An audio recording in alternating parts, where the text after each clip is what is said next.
Hello and welcome. This video is brought to you by thestreamingadvisor.com. Tailor your entertainment with streaming.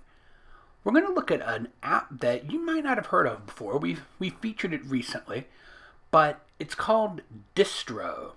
Distro is like some of the other apps that you might have been enjoying, things like Zumo and Pluto TV.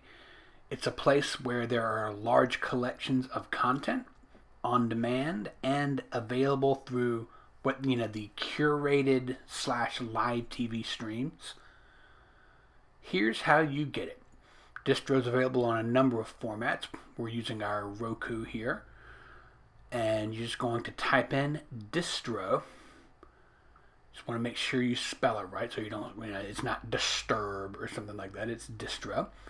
As you get to DIST, it starts to find it. We already have it on our system, so we don't have to download it, so we're just going to jump in.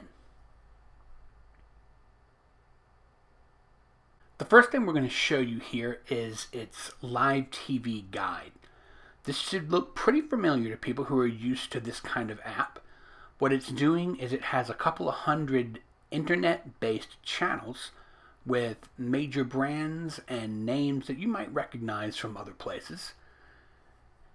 It breaks down into the different channels, and it'll let you kind of jump forward for about an hour or two. Unfortunately, you can't see everything that's going to be coming on for the entire rest of the day or further into the week. And that is a little bit of a letdown, but in general, this does give you a good feel for what's going on at the moment. This app breaks down into numerous genres and types. You see that you've got a whole news section. You've got just fun things like the holiday sections. There's movies, there's sports, all the kinds of things that we've come to expect from these fasts, these free ad-supported streaming services. A big push for this service, though, is international. There's a lot of American, Western-style content, but internationally, you're going to find content from places, Asia, European countries that don't speak English, Hispanic language things, Spanish things from Mexico, and that's nice. That's a good way to break things down.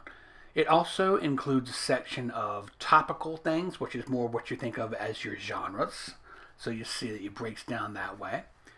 And as well, there are just your normal channel rows that include, whatever is breaking all the way to your more standard categories.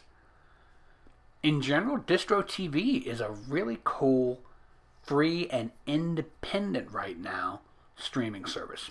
And the reason I emphasize independent is, you may not realize this, but a lot of the more established brands out there have been scooped up by major corporations. Tubi, for instance, is owned by Fox.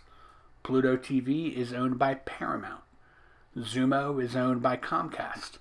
And often you can see the influence of those companies on the kind of content that they are featuring, at least. That's neither good nor bad, but it is worth mentioning. Distro right now is independent, and so you don't have to necessarily expect to see content from any given provider or channel specifically highlighted on that platform. In general, I find it very easy to navigate. It includes on-demand content as well as the curated streaming, like I said, live channels. A lot of people say, well, that's not live. This isn't really live. And yeah, in many cases that's true. Something like Newsmax or one of these 24-hour news services out of Europe, that's going to be live. But anything that's based on something like action movies is more likely to be the company taking a collection of movies and putting them together and saying, we're going to have this movie play at 2 o'clock in the afternoon and so forth. But really, that's all things like Comet and Buzzer and all of those little great sub-channels do anyway. The only live content on any of TV is really just sports, and some news. Everything else is curated content. So call it what you wish, live or streaming or linear. It's all really the same thing. But that's Distro TV. I hope you didn't mind the little lesson on lingo. Just so you know, if you're looking to add this service, it is available on Roku, Fire TV, Android TV, LG, and Samsung. That way you can add that app to any of those services, and it should work just like it does here on the Roku platform. I hope you found that helpful.